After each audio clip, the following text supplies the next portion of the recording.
10:24 de la mañana, todos los viernes tenemos una serie de charlas. Han estado aquí Rafael Bielsa, ha estado aquí Torcuato Di Tella, ha estado aquí Bede Bonafini, Lino Barañao, Rabinovich. La verdad, gente muy interesante. A las 10:24 de la mañana quiero decirle que está Claudia Rucci con nosotros, que podría estar invitada a Animales Sueltos también, Qué linda que es Claudia Rucci, personalmente. Bellísima mujer. ¿Cómo andas, Claudia? ¿Todo bien? Bien, muy bien. Bueno, sí. Es un día especial para vos, ¿no? Y sí, hoy es un día especial, sí, la verdad que sí. 36 años de lo de tu papá. 36 años. Ajá, ¿te vas a un acto ahora? Ahora me voy a un acto, sí, en Dependencia, en las 62 organizaciones peronistas. Después una muestra fotográfica que hicimos nosotros en la Fundación Rucci, en la CGT, a las 3 de la tarde la inauguramos. Después una misa, así que es un día largo va a ser. De todos estos años, este es especialmente especial. Es un año para recordar a tu papá, son todos iguales.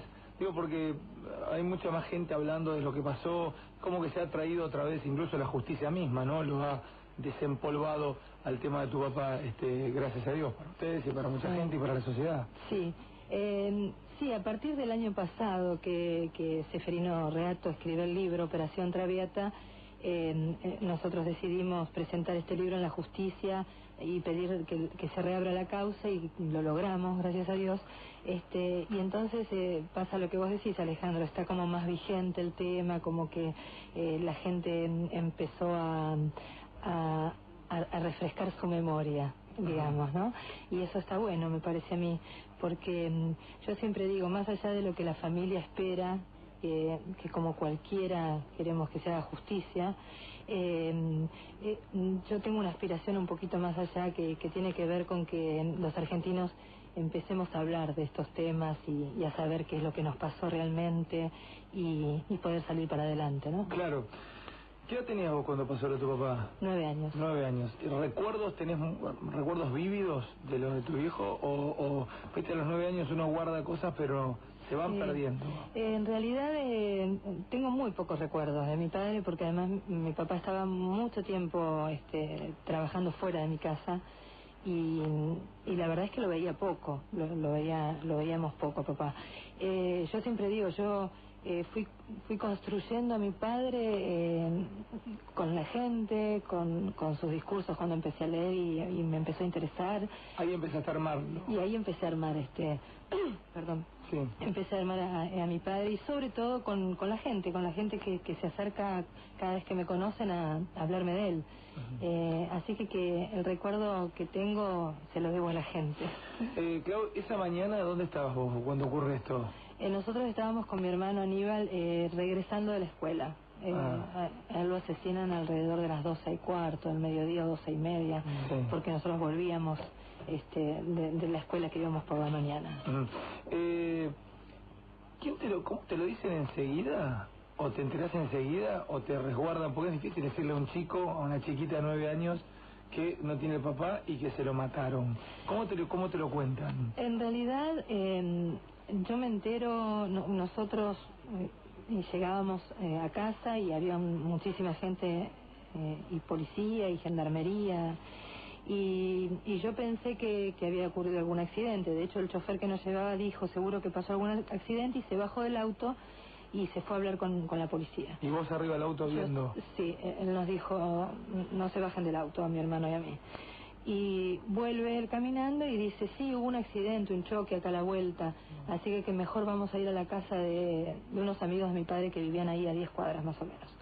Y bueno, nos llevan, ahí nos estaban esperando con el almuerzo, y a mí me llamaba mucho la atención que habían sacado el televisor que siempre estaba en la cocina y lo habían llevado al living. Entonces iban a cada rato al living a ver la televisión, pero yo me daba cuenta que controlaban que nosotros no fuésemos. Y en un descuido yo fui y abrí la puerta. Y justo cuando abro la puerta hay una placa en la televisión que dice, asesinaron a José Ignacio Rucci. Así que así me enteré yo. ¿Y ahí qué hiciste? La verdad, tengo borrado todo de ahí hasta que aparecí en mi casa. No tengo recuerdos, ninguno. me recuerdo al lado de mi madre, con mi madre en la cama, rodeada de gente, de un sacerdote, y eso, ese es mi recuerdo ahí. Saben que escuchar a Claudia Rucci, no contar esto, humaniza el hecho, porque es un hecho histórico para los argentinos, lamentablemente, tristemente histórico, pero es un hecho recordado, define una historia de un país, define un montón de cosas, el asesinato de una persona reconocida, querida por muchísima gente. Entonces, que vos cuentes esta otra parte, Claudia, a mí me consterna, pero me consterna, porque vos tenías 9 años, ¿cómo te enterás de la...? No deja de ser la muerte de tu papá, porque a vos seguramente todo lo demás es secundario, es la muerte de tu viejo. Por supuesto. ¿Viste? Y que me cuentes cómo se dio todo, y es realmente consternante, ¿eh? Yo me quedé helado. ¿Y tu hermano? ¿Le contaste vos? ¿Le fuiste a decir? Mi hermano dice que él ya sabía, mi hermano tenía 14 años. 14, claro. Y bueno, que él ya se había dado cuenta, en ese momento inclusive ya se había dado cuenta, y trató de protegerme a mí, obviamente. ¿Y cómo está hoy el tema de la justicia? Está avanzando lentamente. Mire, cuando menos se habla, más avanza. Sí, se está avanzando, se ha citado muchísima gente a declarar, y bueno, yo siento que está avanzando. No tal vez como uno quisiera, con la rapidez que uno quisiera que avance, pero como en realidad, yo hablaba el otro día con mi familia, decía como, esto no se trata de una venganza y de querer que fulano esté preso, entonces hagan las cosas rápido antes que se muera, sino que se trata de demostrar que hay justicia para todos. Claro. Que avance, que algún día lo sepamos. ¿Qué guardaste de tu viejo físicamente? ¿Tenés algún objeto, algún detalle que viva con vos? ¿Pequeño, chiquitito? ¿O no? ¿Qué sé yo? Sí, tengo muchos libros de mi padre. ¿Qué leía tu hijo? Mucho, de todo. Era un gran lector, tenía una gran biblioteca, y yo me he quedado con bastantes de ellos. Por ejemplo, eso es muy interesante, un libro pinta a una persona. ¿Alguno volvía sobre algún libro especialmente? Leía muchas Rosas, tenía, bueno, obviamente de Perón, muchísimos en ese momento, de Licastro, mucho que tuviese que ver con la política, obviamente, ¿no? Vamos a una noticia, Johnny, después te voy a dejar a vos sos politólogo, ¿eh? Jonathan Viales, nuestro licenciado en Ciencias Políticas. Está Mauro, al cual le voy a pedir, vos sabés que Mauro ha tocado especialmente lo de tu viejo en estos últimos tiempos de forma brillante en 26, de forma brillante. Viene ahora Mauro, también le voy a pedir que se acerque, Eduardo Caimi, que es abogado y es un estudioso de la historia argentina, estudiante de historia en la UBA. Y Jonah, vos tenés que hablar, preguntar desde tu conocimiento. Muchas veces uno se pregunta las causas, pero esta vez son muy importantes las consecuencias. Hizo esta mañana Jonathan una editorial, la verdad, para recortar, guardar. Brillante. Un poquito de historia y ya arrancamos de vuelta, porque yo lo contaba hoy a la mañana, no vivía, no era que Perón lloró. Por primera vez, sí, obviamente lloró, pero públicamente Perón lloró. Entonces el significado de la muerte de José trasciende cualquier otra cosa, porque el hecho de que Perón haya llorado en público, no tiene todo significado. No solo lloró, sino que fue 3 veces al velorio. Claro. 3 veces en distintos horarios, por supuesto. Sí, hay una foto muy conmovedora que en esta muestra que yo les estaba contando hicimos, donde él está el día que destapan el busto, en la CGT, el busto que hay de Rucci, que lo destapa él, y se larga a llorar, y ya hacía un mes que había muerto mi padre. Claro. Y se vuelve a largar a llorar, sí, fue un golpe durísimo para él. ¿Y cómo es que empieza a correr esa versión? Por ejemplo, Dante Bullo dice, fue la CIA. Dante Bullo apenas se entera y dice, fue la CIA. ¿Por qué empiezan esas versiones, esos tufillos de que había sido la CIA? Yo creo que hubo una pelea interna entre montoneros, donde muchos de ellos no habían estado de acuerdo con este asesinato que Montoneros planea hacer. Y de ahí las distintas versiones que salen desde el mismo lugar. Tiempo después Dante ya negó lo de la CIA, sí, claro. Y tiempo después ellos se hicieron cargo del asesinato. Yo creo que pasó por esto, porque provocó una pelea interna entre ellos y contradicciones. Hola. Que el asesinato de tu padre fue un ataque a Perón. Sin duda, sí. Y cuando hablamos de un ataque a Perón, hablamos de un ataque a los argentinos en ese momento, ¿no? un ataque al peronismo, un ataque a los trabajadores. Yo siempre digo, y creo y me hago cargo de esto que digo, que el asesinato de Rucci fue el primer día de la dictadura militar. Si a Rucci no lo hubiesen asesinado, no sé si hubiese habido dictadura militar en este país. ¿No llegábamos a la dictadura? Yo creo que no. Yo creo que no. Sí. No, por eso, porque yo decía eso hoy temprano a la mañana. Fue el paso trascendental para que Perón rompa su relación con los montoneros y a partir de ahí se produzca la ruptura general del orden y le dejen todo servido en bandeja, porque claro, Isabel, ¿qué se le iba a pedir, no, a esta señora en ese momento? ¿Qué se le podía pedir? Nada. Realmente? Nada. ¿No? Porque uno tal vez a veces castiga.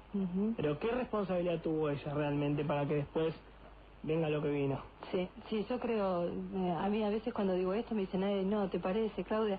Y yo estoy convencida de eso, yo estoy convencida porque cuando matan a Rucci matan a Perón, en realidad.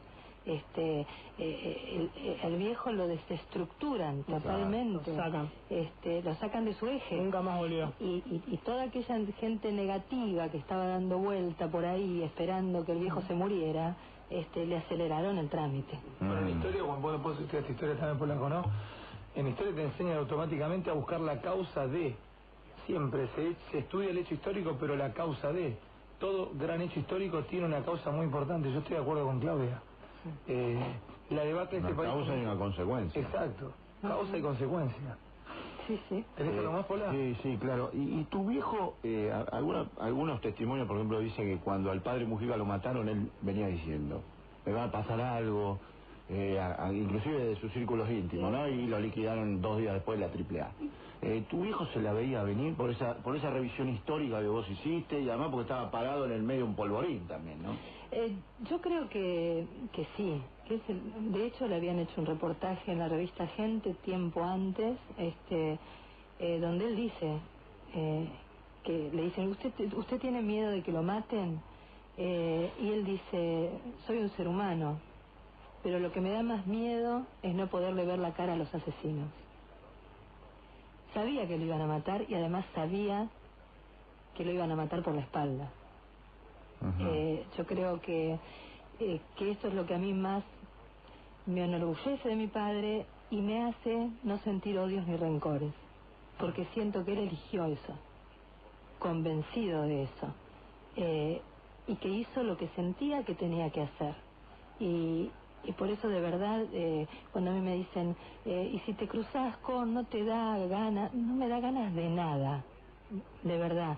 Siento que cada uno tiene que hacerse cargo de su historia. Eso es lo único que digo. Me cuesta entenderlo en el buen sentido. ¿Cómo haces? Ahí está la chicana siempre del jefe de gabinete, ¿no? Que dice, bueno, que salga y que diga los nombres. ¿Recordás que lo que charlamos acá, Aníbal, cuando dice esas cosas? ¿Cómo haces para no sentir ese rencor, esa bronca, que en algún lugar tuyo tiene que estar la bronca? Yo creo que las cosas malas que uno puede tener las tiene que aprender a transformar. Y yo aprendí a transformar con trabajo, tratando de seguir los pasos de mi padre y los deseos de mi padre, tratando de estar cada vez más cerca de la gente, que era lo que hacía mi padre. Las chicanas ni de Aníbal Fernández ni de nadie me llegan, porque me parece que hay que tener códigos. Con algunas cosas no se juega, no se habla, y cuando la gente no tiene códigos, no pierdo un minuto de mi tiempo, porque de verdad me da pena por ellos, que no pueden entender, que en definitiva se la pierden. ¿Y qué es esto que se armó entonces? En realidad yo sentí la gran necesidad de contestar porque sentí que había roto los códigos Aníbal Fernández. Sentí que estábamos en campaña, pero que hay cosas con las cuales no se juega. Con la memoria de mi padre no se juega. Entonces lo único que hice fue contestarle y explicarle que hay códigos y cuál es el límite de esos códigos, y que hable de mí, que estoy viva. Si tiene algo que decir, tiene que hablar de mí, no de mi padre. Y es, digamos, los 5 minutos de mi vida que gasté en eso. Me parece que Aníbal Fernández lo entendió, porque se cayó. Y nada más, y después cada uno que se haga cargo de su vida, y haga lo que cree que está bien. Yo no soy nadie para juzgar. Claudia, ¿cuál era la mirada que tenía tu viejo del país en ese momento, no? Frente a las organizaciones armadas, montoneros entre ellos, la vuelta de Perón con la convulsión que había significado en ese momento, la llegada, por ejemplo, con un reflejo tan duro como fue la masacre de Seiza, el factor de poder militar, porque si bien vuelve Perón y demás, el factor militar estaba intacto, y de hecho mirá lo que pasó en el 76. ¿Cuál era la mirada de país de José Ignacio Arruchi? Yo no recuerdo. Pero digo por la revisión que hiciste después, cuando te fuiste a encontrar con él. Sí, lo que yo creo es que él hizo y iba a hacer siempre lo que Perón dijera que había que hacer. Ajá. Estaba convencido con ese proyecto de país que el general quería para todos los argentinos, estaba convencido que era lo mejor que nos podía pasar, y no se lo cuestionaba, digamos, no se lo cuestionaba. Cuando se habla de la lealtad de Arruchi hacia Perón, se habla precisamente de eso, donde no existen los cuestionamientos, y luchaba contra todo que se oponía o se ponía enfrente de eso, digamos. Desde la CGT, cuando estaban los militares, hizo los paros más grandes que se le pudo hacer a los militares desde la Confederación General del Trabajo, digamos. Siempre se opuso a todo aquello que no era el proyecto de país del general, y en la Argentina Arruchi era el vocero del general. Claro. Él hacía todo lo que el general le decía que debía hacer. Yo tengo cartas de Perón hacia mi padre, donde le dice, por ejemplo, debes hablar con la juventud y decirle que se aproximan tiempos de paz y calmarlos y explicarles que la revolución no se hace con sangre sino con tiempo, que mira lo que dice en una de las cartas el general: hay que hablar urgente con la juventud, con esa maravillosa juventud, como decía él, que no se equivoquen, que no actúen con sangre, porque si actúan con sangre le están abriendo la puerta a los militares y nunca sabremos dónde va a terminar eso. Él estaba totalmente... Claro. Bueno, eso había pasado en el 55, lo tenía claro. Sabía que si se quedaba en aquel momento era un baño de sangre, una guerra civil que se planteaba, y por eso se corrió.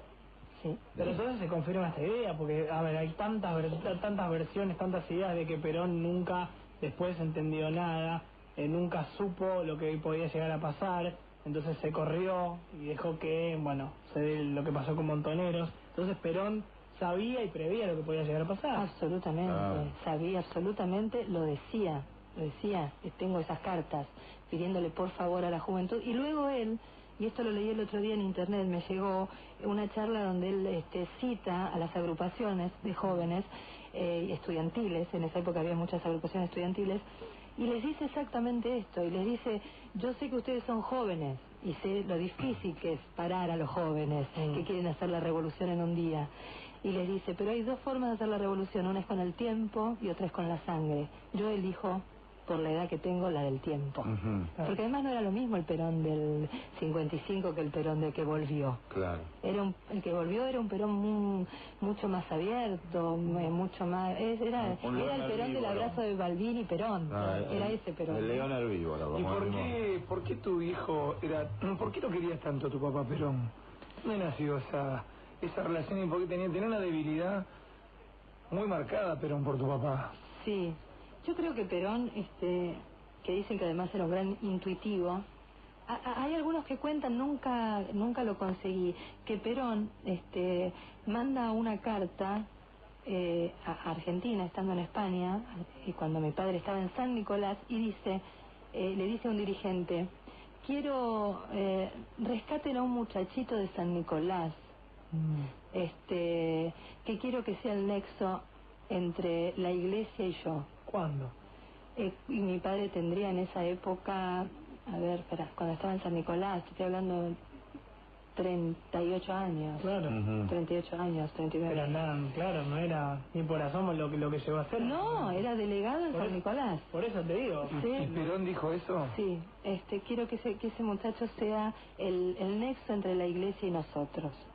En verdad nunca encontré esa carta que a la que hace ilusión, pero muchos compañeros me lo dicen. ¿Las cartas que tenés son puño y letra, Perón? Sí, sí, la verdad que son bárbaras. Y así como tenía debilidad Perón por José Ignacio Rucci, ¿tenía debilidad por Claudio Rucci? Yo tuve la suerte de conocerlo en general. Mi padre me llevó 2 o 3 veces a